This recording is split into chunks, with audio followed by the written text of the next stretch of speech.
Alors que le Parti communiste chinois a la main mise sur la presse et censure activement les médias étrangers, certains médias sont protégés sous l'environnement démocratique de Taïwan.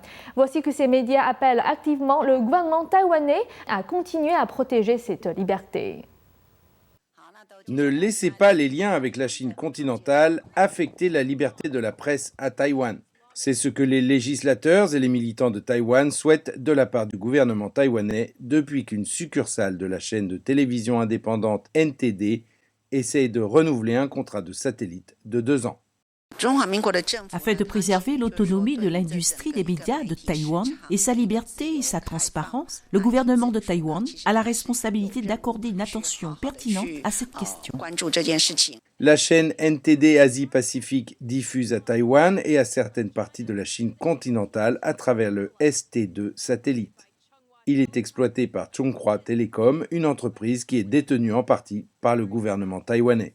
Le contrat actuel se termine bientôt, mais Chunghwa évite la rencontre avec NTD AP pour discuter du renouvellement du contrat. La question a attiré l'attention internationale. Le 8 mai, le vice-président du Parlement européen Edward Macmillan Scott a écrit une lettre personnelle au président taïwanais Ma Ying-jeou pour qu'il intervienne personnellement.